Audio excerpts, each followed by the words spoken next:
Great, thank you. First of all, I want to thank Simpson College and Professor Steffen for inviting me to participate in this evening's event. As a Central College grad as well, it is an even greater honor to speak with you all this evening. I would also like to thank Mr. Stewart, who we have spoken previously to tonight, and we're both looking forward to a thoughtful civil discussion this evening. You know, it's always great to be back on a college campus, to experience the excitement and curiosity of higher learning.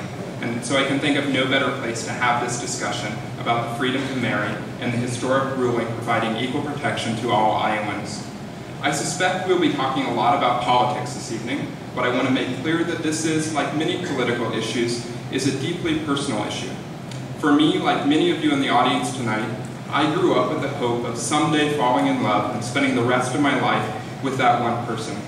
To build a life and family together, to share our hopes and our dreams, our joys and our sorrows. And as we know, that commitment is called marriage. Like others in the audience, growing up a gay kid in small-town Iowa, I have faced significant challenges.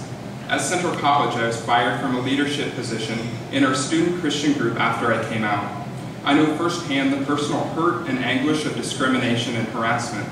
To be sure, it was a difficult experience for our entire community, but in the end, I was surrounded by friends, family, and professors that reinforced the fundamental values that I learned growing up.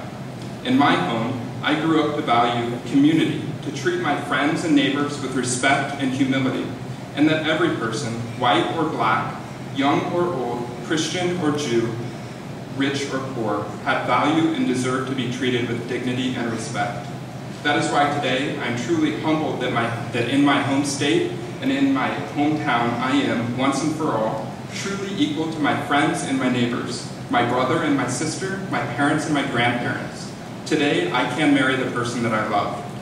And I'm not alone. I think of Cindy and Gayla in Newton, an incredible lesbian couple. They've been together for nearly 10 years.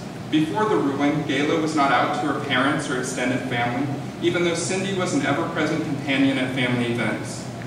Gayla recalls dodging tossed wedding bouquets at the weddings of her family and friends, never dreaming the option would be available to her someday. I think about Jen and Dawn in Iowa City.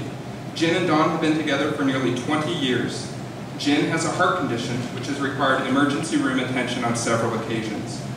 At one visit to the hospital, Dawn was told by the desk clerk that she cannot be with Jen because they are not legally recognized as a married couple in our state.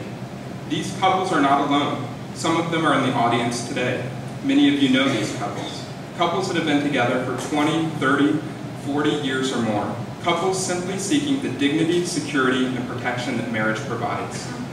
All that changed this April when the Iowa Supreme Court recognized the freedom to marry for gay and lesbian couples in our state. Now, as Cindy and Gayla and Jen and Dawn are planning their weddings, debating the merits of different cake flavors and flowers, they're able to protect each other and be responsible for one another and through a civil marriage.